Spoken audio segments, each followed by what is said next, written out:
poco? Y no sabemos. Siempre se puede caer más bajo de lo bajo. De lo bajo, y ya está bajo, Recién ¿no? hablaba con un colega de eso, que sobre nada, sobre la cobertura, sobre el caso Kreisman. Sí. Siempre se puede caer más bajo de lo bajo. Pero bueno, escuchemos a dónde quedó enredado Alberto Fernández a partir de lo que le decía su ministro de Economía, aquel al que él y Cristina forzaron su alejamiento, Martín Guzmán. Es igualadora la pandemia. Entonces sí, pero por mucho tiempo era no se puede. Después creo, Iván, que pasó a ser un tema más político. Una bandera política, el hecho de que era la administración de la pandemia lo que hacía fuerte al gobierno. Eso tenía que ver mucho con las restricciones sanitarias. Entonces vos decís que la extensión después de un momento X, que a mí fue más larga de lo que tendría que haber sido, desde el punto de vista, dado la información técnica que tenía, fue más larga de la que tendría que haber sido. Y respondía a una cuestión de, con esto nos está yendo bien con la sociedad, extendámoslo. Hasta que se perdieron las elecciones y toda la culpa era del supuesto ajuste fiscal, que no era tal. O al menos no era, sí había una reducción del déficit, pero no estaba dándose una salida del Estado, del rol que le estábamos buscando dar el Estado. No, claro. O sea, ahí se está también de alguna vez está defendiendo, ¿no? Guzmán. Pero está diciendo una verdad. Es una verdad que formó parte de un gran debate, Roberto. ¿Te acordás cuando se decía claro, que Alberto se enojaba muchísimo con esa frase? Que no me acuerdo de qué periodista o dirigente político fue, que Alberto se había enamorado de la pandemia. Tal cual. Entonces, él se enojaba y demás, pero está claro que los hechos terminaron demostrando que él estaba enamorado. ¿Por qué? Sí. Porque tenía en aquel momento, imagínense los primeros meses de la pandemia y sus explicaciones, 80, 70 y pico, una imagen positiva que no había tenido ningún líder político, fundamentalmente porque estábamos en una situación distinta, anómala, rara. Y después, cuando, claro, le corrieron el velo de la pandemia y le tuvo que gobernar con la realidad, terminó siendo el Alberto Fernández que más o menos conocemos, que se fue antes de las causas penales, se fue con una imagen positiva del 10-15%. Claro, vos estás hablando de la primera etapa esa de las filminas, del profesor que explicaba, del jefe de Estado que señalaba con el dedo. Pero me acuerdo, eso fue al principio. Claro, porque todos los países empezaron a salir, a abrirse, se empezaba a haber conocimiento respecto a la enfermedad, de todas las actividades que se podían hacer en otros lados, y nosotros seguíamos todos encerrados.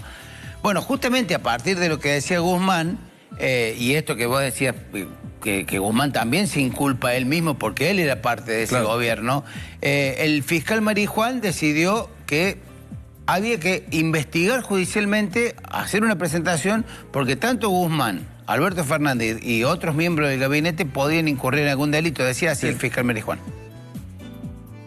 ¿Usted va a denunciar al exministro Martín Guzmán? Sí, desde luego, porque para mí es muy grave, como también lo fue, y por eso también hice la denuncia respecto al vacunatorio VIP. Hemos concluido la redacción de una denuncia que mañana va a estar siendo atendida por la Secretaría General de la Cámara Federal para sortear el juego que corresponde. Obviamente hay un abuso de autoridad, pero puede haber sumarse otros ilícitos. ¿Sería solamente para Guzmán o habría que...? No es así, obviamente, no. Había una cabeza en el Poder Ejecutivo, había o sea, persona que tenía la conducción y... ¿Se le sumaría una denuncia al expresidente Alberto Fernández? Posiblemente. Ahí está, confirmando que lo va a denunciar. Un tigre al que ya no le queda cuero para las manchas, ¿no? Sí. Bueno, no solo la denuncia de Marijuán, no es que él va a investigar, sino que él va a denunciar para que la Cámara decida qué fiscal le toca, sino que hay dos denuncias penales, una de Marijuán y la otra de Yamil Santoro. Marijuán dice, por ahora, incumplimiento de los deberes de funcionario público, tiene una pena leve, la verdad que leve la pena. Pero no descarto estos delitos. Pero Yamil Santoro plantea para él, para el legislador porteño, tres tipos de delitos. El de incumplimiento de los deberes de funcionario público, el de abuso de autoridad, también. Y este gravísimo, es el más grave. Este tiene pena de prisión efectiva si te condenan. Privación ilegítima de la libertad. Y parecía, parece raro, uno me imagina en un secuestro, una cosa así. Y uno repasa, el Código Penal le dedica 4 artículos a la privación ilegítima de la libertad y hace hincapié respecto a la conducta de los funcionarios, las agrava y fundamentalmente, ¿sabés qué es un agravante?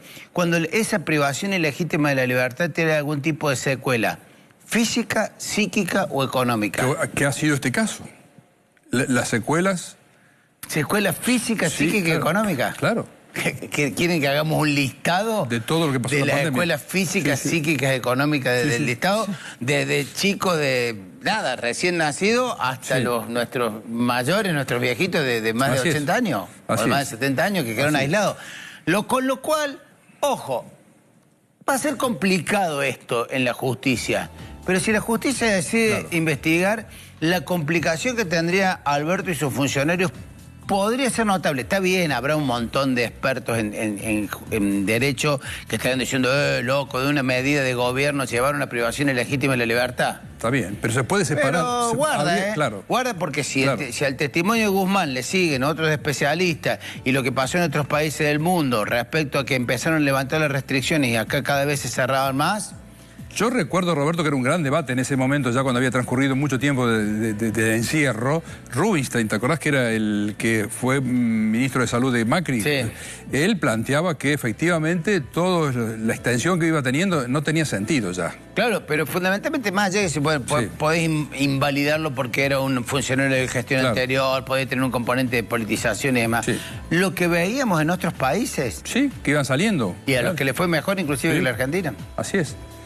Bueno, no sé si lo tenés previsto para más adelante, pero me A parece ver. que merece que hagamos un comentario hoy, porque lo dijiste anoche, lo que se publicó en el boletín oficial, el tema de, El acceso a la información. del acceso a la información, de sí. prohibir el acceso a la información pública por parte, un decreto que firmó Milei. Eso me parece gravísimo para la salud de la República. Es muy grave y exactamente a contrapelo de lo que podrían llegar a ser los principios De la libertad. libertarios y demás. Sí. De viva la libertad, carajo, a no te informo Sí. nada de lo que hago, carajo.